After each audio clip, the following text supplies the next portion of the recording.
Giannis at LeBron sa Warriors. Jimmy Butler, out for season.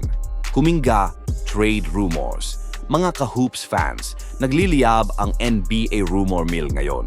3 linggo bago ang trade deadline, usap umanong target ng Golden State Warriors. Hindi lang isa, kundi 2 giant ng liga. Ang Greek Freak, Giannis Antetokounmpo, at ang King, LeBron James. Posible nga bang magsama-sama ang mga alamat sa Bay Area?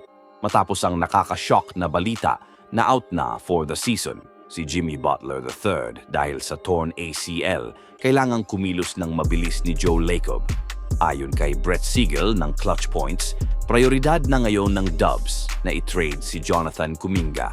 Ang twist, interesado ang Lakers sa bata, pero ang Warriors, mas malaki ang pangarap.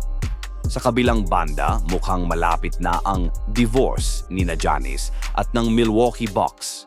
Sabi nga ni Brian Windhorst ng ESPN, hindi na tanong kung aalis si Giannis, kundi kailan. Matapos matalo sa Thunder at tawaging selfish ang mga kakampi, tila punong-puno na ang 2-time MVP. Sinasabing handang ibigay ng Warriors ang lahat ng kanilang assets, makuha lang ang Greek Freak bago ang February 5 deadline o sa off-season. At heto pa mga ka-hoops fans, ang pangarap nating lahat na pagsasama ni Curry at LeBron mukhang pinaplano na rin ng Golden State.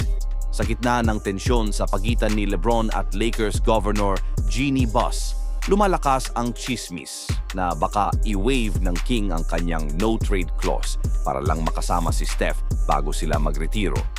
Isang annual phone call nangaraw ito sa pagitan ng Warriors at Lakers, pero sa pagkakataong ito mukhang mas seryoso ang usapan. Sino sa dalawa ang mas swak sa Warriors? Giannis o LeBron? O baka naman pareho? I-comment nyo ang inyong opinyon sa ibaba. Huwag kalimutang mag-like at follow para sa pinakabagong update sa NBA. Hanggang sa muli, this is Elite IQ Sports. Ito ang inyong sports breakdown. Peace out!